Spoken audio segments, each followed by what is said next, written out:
इस वीडियो में आपका स्वागत है। आज हम फिर लेकर के आए हैं रिमाइंडर का जो है पॉलिटी का टॉप 15 सिलेक्टेड और इम्पोर्टेंट क्वेश्चन जो कि आपके एग्जाम और व्यू से बेहद इंपॉर्टेंट है। ठीक है, तो चलिए आज का सेट स्टार्ट करते हैं। और इस तरह से सेट जो है हम प्रतिदिन लेकर के आ रहे हैं। आप लोग अगर नहीं देखे हो तो जरूर देखिएगा उसको। ठीक है, उसका देखिए पहला क्वेश्चन है यहाँ पे 1 नंबर क्वेश्चन है कि जिन संघीय क्षेत्रों में विधानसभा नहीं है वहाँ कानून पारित करने का अधिकार किसके पास होता है। तो किसके पास होता है, तो आपका करेक्ट आंसर जो हो जाएगा वो संसद के पास होता है। ठीक है, तो आपका संसद यहाँ पे करेक्ट आंसर हो जाएगा। उसके बाद देखिए नेक्स्ट क्वेश्चन है दूसरा नंबर कि भारत का संविधान जो है क्या है।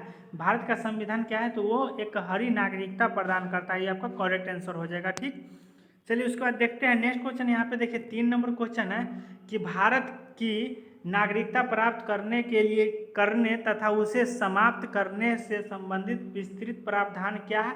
तो वो जो है आपका करेक्ट आंसर हो जाएगा इसका 1955 में भारतीय संसद द्वारा पारित अध्यादेश में उपलब्ध है।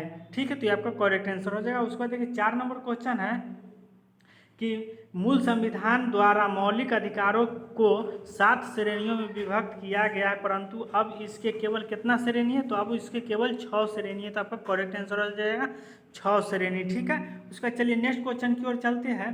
नेक्स्ट क्वेश्चन यहाँ पे 5 नंबर कि कौन सा मौलिक अधिकार अब मौलिक अधिकारों की सूची से हटा दिया गया है। तो कौन सा मौलिक अधिकार जो है जो मौलिक अधिकार की सूची से हटा दिया गया है, तो आपका करेक्ट आंसर जो हो जाएगा संपत्ति का अधिकार जो है मौलिक अधिकार सूची से हटा दिया गया है। 6 नंबर क्वेश्चन है कि नागरिकों को के मौलिक अधिकारों पर न्याय संगत प्रतिबंध लगाने का अधिकार किसे प्राप्त है। तो किसे प्राप्त है, तो आपका करेक्ट आंसर जो हो जाएगा संसद को। संसद यहाँ पे करेक्ट आंसर हो जाएगा।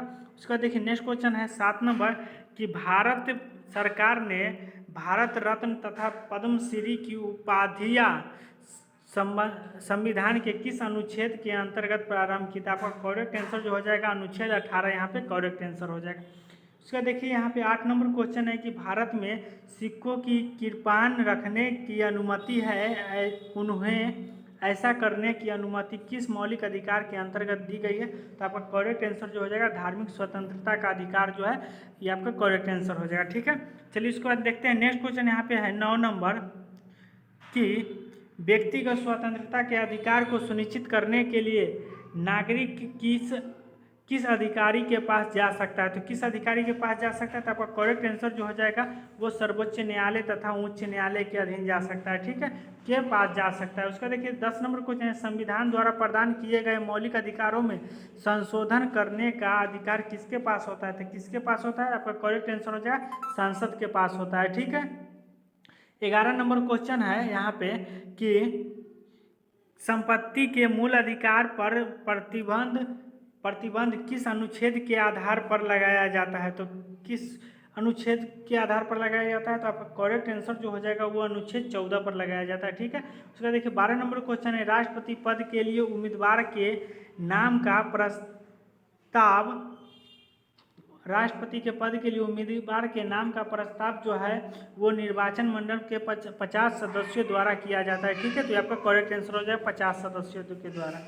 इसका देखिए 13 नंबर क्वेश्चन है कि राष्ट्रपति के चुनाव से संबंधित झगड़ों का फैसला यानी कि निर्णय जो है कौन करता है, तो वो जो है सर्वोच्च न्यायालय करता है। ठीक है, सर्वोच्च न्यायालय यहाँ पे करेक्ट आंसर हो जाएगा। उसका देखिए यहाँ पे 14 नंबर क्वेश्चन है कि मृत्यु अथवा त्याग पत्र के कारण राष्ट्रपति पद रिक्त होने पर उपराष्ट्रपति के पद से संबंधित कार्य को जो है क्या किया जाता है। तो आपका करेक्ट आंसर जो हो जाएगा अधिक से अधिक 6 माह तक निभाया जाता है। अगर राष्ट्रपति की मृत्यु हो जाता है तो उपराष्ट्रपति जो है उस पद को तो चलाएगा, लेकिन कितना दिन तक चलाएगा, 6 महीना। ठीक है, 6 महीना से ज़्यादा नहीं चला सकता है। 6 महीना के अंदर में या तो उसको चुनाव करवाना होगा, नहीं तो फिर जो है कोई मतलब या तो चुनाव करना होगा, नहीं तो किसी को जो है तत्काल के लिए बनाया जाएगा। ठीक है, उसका देखिए 15 नंबर क्वेश्चन है कि कानूनी तौर पर युद्ध की घोषणा करने तथा शांति स्थापित करने का अधिकार किसके पास होता है, किसे प्राप्त होता है। तो आपका करेक्ट आंसर जो हो जाएगा वो हो जाएगा राष्ट्रपति को होता है। तो ठीक है, यहाँ पे करेक्ट आंसर हो जाएगा राष्ट्रपति। उसका देखिए यहाँ पे 16 नंबर क्वेश्चन है कि राष्ट्रपति को राज्यसभा में कितने ऐसे व्यक्तियों को मनोनीत करने का अधिकार है जिन्हें कला, साहित्य तथा समाज सेवा इत्यादि के क्षेत्रों से विशिष्ट प्राप्त विशेषता प्राप्त की है। तो आपका करेक्ट आंसर जो हो जाएगा वो आपका करेक्ट आंसर हो जाएगा 12। ठीक है, 12 यहाँ पे करेक्ट आंसर हो जाएगा। चलिए नेक्स्ट क्वेश्चन को देख लेते हैं। यहाँ पे 17 नंबर क्वेश्चन है कि राष्ट्रपति के निम्नलिखित में से कौन सी वित्तीय शक्ति प्राप्त है। तो आपका करेक्ट आंसर जो हो जाएगा यहाँ पे वो हो जाएगा उपयुक्त सभी में, यानी कि ऑप्शन नंबर डी, यानी कि संसद के वित्तीय विधेयक केवल राष्ट्रपति के पूर्व अनुमति से ही प्रस्तुत किए जा सकते हैं, या फिर यहाँ पे राष्ट्रपति भारत के आकस्मिक निधि से पैसे उधार दे सकता है और केंद्र सरकार व राज्य सरकारों के मध्य कार्यों के बंटवारों के लिए राष्ट्रपति वित्तीय आयोग नियुक्त कर सकता है। तो ये सभी आपका करेक्ट आंसर हो जाएगा option number D. 18 number question है कि संविधान के में कितने प्रकार की आपातकालीन स्थितियों की कल्पना की गई है। तो संविधान में जो है कितने प्रकार की आपातकालीन स्थितियों की कल्पना की गई है। तो आपका करेक्ट आंसर जो हो जाएगा वो है 3 प्रकार की किया गया है। तो 3 आपका करेक्ट आंसर हो जाएगा। 19 नंबर क्वेश्चन है कि संविधान के किस अनुच्छेद के अंतर्गत राष्ट्रपति के विरुद्ध महाभियोग चलाया जा सकता है। तो आपका करेक्ट आंसर जो हो जाएगा अनुच्छेद 61। ठीक है, ऑप्शन नंबर डी यहाँ पे करेक्ट आंसर हो जाएगा। उसके बाद चलिए नेक्स्ट क्वेश्चन को देख लेते हैं। नेक्स्ट क्वेश्चन यहाँ पे 20 नंबर कि अब तक भारत के राष्ट्रपति ने वीटो का प्रयोग केवल एक बार किया था। ठीक है, अब तक भारत के राष्ट्रपति ने वीटो का प्रयोग केवल एक बार किया है। वो जो है वो भारतीय डाक घर संशोधन विधेयक पर किया है। ठीक है, तो केवल वीटो का प्रयोग कितना बार किया, एक बार। और किस पे किया था, तो भारतीय डाक घर संशोधन पर किया था। ये आपका करेक्ट आंसर हो जाएगा। उसका देखिए 21 नंबर क्वेश्चन है कि राष्ट्रपति के विरुद्ध महाभियोग प्रारंभ करने के लिए संसद के किसी भी एक सदन में कम से कम कितने सदस्यों द्वारा प्रस्ताव प्रस्तुत किया जाना चाहिए। तो आपका करेक्ट आंसर जो हो जाएगा वो हो जाएगा ऑप्शन नंबर बी, यानी कि कुल सदस्यों का 25% आपका करेक्ट आंसर हो जाएगा। चलिए नेक्स्ट क्वेश्चन की ओर चलते हैं। यहाँ पे सर्वोच्च न्यायालय द्वारा संविधान की व्याख्या संबंधी मामला किस अधिकार क्षेत्र में आता है। तो ये आपका करेक्ट आंसर जो हो जाएगा प्रारंभिक अधिकार क्षेत्र में आता है। तो ये आपका करेक्ट आंसर हो जाएगा। 23 नंबर क्वेश्चन है कि भारत के प्रधानमंत्री पद जो है वो संविधान द्वारा स्थापित किया जाता है। भारत के जो है प्रधानमंत्री पद जो है किसके द्वारा स्थापित किया जाता है, तो संविधान के द्वारा किया जाता है। उसका देखिए यहाँ पे नेक्स्ट क्वेश्चन है कि प्रधानमंत्री क्या है। तो प्रधानमंत्री जो है राष्ट्रपति द्वारा नियुक्त किया जाता है। प्रधानमंत्री राष्ट्रपति के द्वारा जो है नियुक्त किया जाता है। उसका चलिए नेक्स्ट क्वेश्चन की ओर चलते हैं। 25 नंबर क्वेश्चन है कि लोकसभा में राज्यों को किस आधार पर स्थान प्रदान किए गए हैं। तो लोकसभा में राज्यों को किस आधार पर स्थान प्राप्त किए गए हैं। तो आपका करेक्ट आंसर जो हो जाएगा इसका करेक्ट आंसर यहाँ पे हो जाएगा आपका ऑप्शन नंबर बी, यानी कि जनसंख्या के आधार पर। ठीक है, उसके बाद देखिए नेक्स्ट क्वेश्चन है यहाँ पे 26 नंबर कि लोकसभा में शून्यकाल की अवधि अधिक से अधिक कितनी हो सकती है। तो कितना हो सकता है। तो आपका करेक्ट आंसर जो हो जाएगा वो हो जाएगा आपको अनिश्चित काल के लिए जो है शून्यकाल की अवधि जो है अनिश्चित काल के लिए होता है। तो आपका करेक्ट आंसर हो जाएगा। उसका देखिए नेक्स्ट क्वेश्चन यहाँ पे 27 नंबर कि सदन में आधे घंटे की बहस के लिए किसे नोटिस देना पड़ता है। तो आधा घंटा की बहस के लिए किसे नोटिस देना पड़ता है। तो आपका करेक्ट आंसर हो जाएगा संसद के सेक्रेटरी जनरल को जो है नोटिस देना पड़ता है। उसका देखिए 28 नंबर क्वेश्चन है संसद के 2 सत्रों के बीच अधिक से अधिक कितना अंतर होना चाहिए। तो कितना अंतर होना चाहिए। तो आपका करेक्ट आंसर जो हो जाएगा 6 महीना का अंतर होना चाहिए। ठीक है, उसका देखिए 29 नंबर क्वेश्चन है कि बजट के साथ कौन से विधेयक संसद को प्रस्तुत किए जाते हैं। तो आपका करेक्ट जो आंसर हो जाएगा वो हो जाएगा ऑप्शन नंबर सी, वित्तीय विधेयक तथा विनियोग विधेयक आपका करेक्ट आंसर हो जाएगा। ठीक है, चलिए नेक्स्ट क्वेश्चन की ओर चलते हैं। यहाँ पे 30 नंबर क्वेश्चन है कि निम्नलिखित में से किसके द्वारा अविश्वास प्रस्ताव पास किए जाने पर मंत्रिपरिषद को त्याग पत्र देना पड़ता है। तो किसके द्वारा। तो आपका करेक्ट आंसर जो हो जाएगा वो हो जाएगा आपका ऑप्शन नंबर ए, यानी कि लोकसभा के द्वारा। ठीक है, तो ये आपका करेक्ट आंसर हो जाएगा। 31 नंबर क्वेश्चन नियंत्रक एवं महालेखा परीक्षक किस समिति के मित्र दार्शनिक और मार्गदर्शक के रूप में कार्य करता है। तो आपका करेक्ट आंसर जो हो जाएगा वो लोक लेखा समिति। ठीक है, तो आपका करेक्ट आंसर हो जाएगा लोक लेखा समिति, यहाँ पे करेक्ट आंसर हो जाएगा। उसका देखिए 32 नंबर क्वेश्चन है कि लोकसभा के गण की शक्ति किसके पास होता है? तो लोकसभा के स्थगन की शक्ति किसके पास होता है? तो आपका करेक्ट आंसर हो जाएगा स्पीकर के पास होता है। ठीक है, उसके बाद चलिए नेक्स्ट क्वेश्चन की ओर चलते हैं।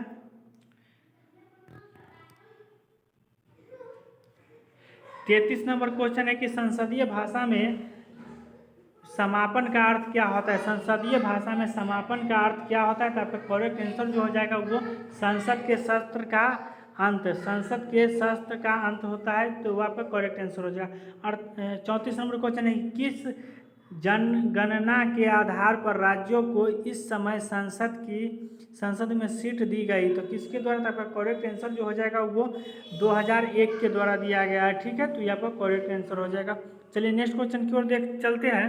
35 नंबर क्वेश्चन है कि जब किसी विधेयक पर सांसद के दोनों सदनों की संयुक्त बैठक होती है तो वो निर्णय जो होता है वो किसके द्वारा होता है? तो कुल सदस्यों के स्पष्ट बहुमत से लिया जाता है, तो आपका करेक्ट आंसर हो जाएगा। ठीक है, उसका देखिए 36 नंबर क्वेश्चन है कि संसदीय प्रणाली प्रक्रिया को भारत की प्रमुख देन क्या है? संसदीय प्रक्रिया को भारत की प्रमुख देन क्या है? तो आपका करेक्ट आंसर हो जाएगा 0 घंटा। ठीक है, उसका देखिए 37 नंबर क्वेश्चन है कि लोकसभा में जनजातियों के लिए कितने स्थान सुरक्षित है? तो लोकसभा में जो है जनजातियों के लिए जो है वो 47 सीटें जो है सुरक्षित है। ठीक है, उसके बाद देखिए 38 नंबर क्वेश्चन है कि संसद की किस समिति के सदस्यों की संख्या सबसे अधिक है? तो प्राक्कलन समिति की संख्या जो है सबसे अधिक है, ये आपका करेक्ट आंसर हो जाएगा। उसका देखिए यहाँ पे 38 के बाद 39 नंबर क्वेश्चन है कि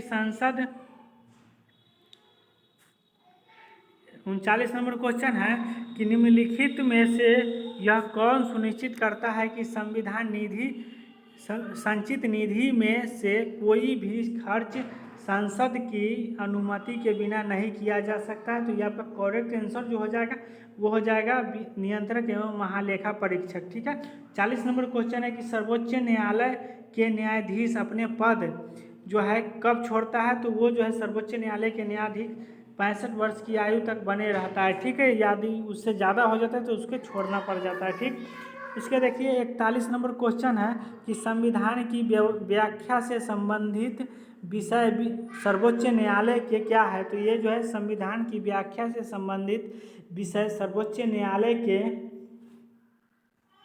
प्रारंभिक क्षेत्र में आते हैं। ठीक है, तो ये आपका करेक्ट आंसर हो जाए प्रारंभिक क्षेत्र। उसका देखिए 42 नंबर क्वेश्चन है कि न्याय करते समय सर्वोच्च न्यायालय किस सिद्धांत का पालन करता है? तो न्याय जब करता है तो उस समय किसका पालन करता है? तो आपका करेक्ट आंसर जो हो जाएगा विधि द्वारा निर्धारित प्रक्रिया का उपयोग करता है, तो ये आपका करेक्ट आंसर हो जाएगा। 43 नंबर क्वेश्चन है कि संविधान का कौन सा अनुच्छेद सर्वोच्च न्यायालय को अपने निर्णय अथवा आदेश पर पुनः विचार करने का अधिकार प्रदान करता है? तो यह आपका करेक्ट आंसर हो जाएगा अनुच्छेद 137, यहाँ पे करेक्ट आंसर हो जाएगा। उसका देखिए नेक्स्ट क्वेश्चन है 44 नंबर कि राज्य का कार्यकारिणी अध्यक्ष कौन है? तो राज्य का जो है कार्यकारिणी अध्यक्ष है आपका करेक्ट आंसर हो जाएगा राज्यपाल यहाँ पे करेक्ट आंसर हो जाएगा। ठीक है, चलिए नेक्स्ट क्वेश्चन की ओर चलते हैं। नेक्स्ट क्वेश्चन यहाँ पे 45 नंबर क्वेश्चन है कि राज्य का राज्यपाल जो है अपने पद पर राष्ट्रपति के प्रसाद प्रयत्न बना रहता है। ठीक है, तो आपका करेक्ट आंसर हो जाएगा ऑप्शन नंबर ए। उसको देखिए 46 नंबर क्वेश्चन है कि राज्यपाल का वेतन व भत्ते किस निधि से दिए जाते हैं? राज्यपाल के जो है वेतन और भत्ता जो है किस निधि से दिया जाता है? तो आपका करेक्ट आंसर जो हो जाएगा राज्य के संचित निधि से दिया जाता है, ये आपका करेक्ट आंसर हो जाएगा। उसको देखिए यहाँ पे 47 नंबर क्वेश्चन है कि जब कोई व्यक्ति एक से अधिक राज्यों के राज्यपाल के रूप में कार्य करता है तब उसका वेतन जो है क्या होता है? तो आपका करेक्ट आंसर हो जाएगा संबंधित राज्यों द्वारा दिए जाते हैं। ठीक है, अब यहाँ पे चलिए नेक्स्ट क्वेश्चन है यहाँ पे 47 के बाद 48 नंबर क्वेश्चन है कि राज्यपाल के वेतन व भत्ते किस निधि से दिए जाते हैं? तो वेतन और भत्ते जो है किस निधि से दिया जाता है? तो आपका करेक्ट आंसर जो हो जाएगा 46 के बी हो जाएगा, यानी कि राज्य के संचित निधि से। ठीक है, तो ये आपका करेक्ट आंसर हो जाएगा। 47 नंबर क्वेश्चन है कि जब कोई व्यक्ति एक से अधिक राज्यों के राज्यपाल के रूप में कार्य करता है तब उसका वेतन अच्छा, ये सब हो गया है ना। 47 के जो है संबंधित राज्यों के द्वारा दिया जाता है, तो आपका करेक्ट आंसर हो जाएगा ऑप्शन नंबर बी। उसके बाद देखिए यहाँ पे नेक्स्ट क्वेश्चन, यहाँ पे 48 नंबर कि राज्य की आकस्मिक निधि का संचालन कौन करता है, तो कौन करता है, तो आपका करेक्ट आंसर जो हो जाएगा राज्यपाल करता है। ठीक है, उसके बाद चलिए नेक्स्ट क्वेश्चन की ओर चलते हैं, और ये जो है 49 नंबर है कि जब तक राज्यपाल द्वारा जारी किया गया कोई अध्यादेश राज्य विधायिका द्वारा स्वीकार न किया जाए, यह अधिक से अधिक कब तक नहीं किया जा सकता, तो ये जो है 6 महीना के लिए लागू रह सकता है। ठीक है, उसके बाद जो है इसको हटाना पड़ेगा। और आज का लास्ट क्वेश्चन है कि राज्यपाल को पद की शपथ कौन दिलाता है, राज्यपाल जो है उसको जो है अपने पद की शपथ कौन दिलाता है, तो कौन दिलाता है, तो आपका करेक्ट आंसर हो जाएगा राज्य के उच्च न्यायाधीश का मुख्य न्यायाधीश। ठीक है, राज्य के उच्च न्यायाधीश के मुख्य न्यायाधीश दिया जाता है, तो आपका करेक्ट आंसर हो जाएगा ऑप्शन नंबर बी। उम्मीद करता हूं कि आपको समझ में आया होगा। अगर वीडियो अच्छा लग रहा है तो वीडियो को लाइक शेयर सब्सक्राइब जरूर करें। मिलते हैं फिर नेक्स्ट वीडियो में, तब तक के लिए धन्यवाद। अगर आप इस चैनल पे नए हैं तो चैनल को ज़रूर सब्सक्राइब कर लें और बेल आइकन को दबा लें, क्योंकि ऐसा जो है प्रतिदिन हम आपके लिए वीडियो लेकर के आते रहते हैं। और ये जो है अभी पॉलिटी का कोर्स सेट चल रहा है। ठीक है, पॉलिटी के जैसे ही ख़त्म हो जाएगा तो फिर हम जो है नेक्स्ट लेकर के आएंगे। ठीक।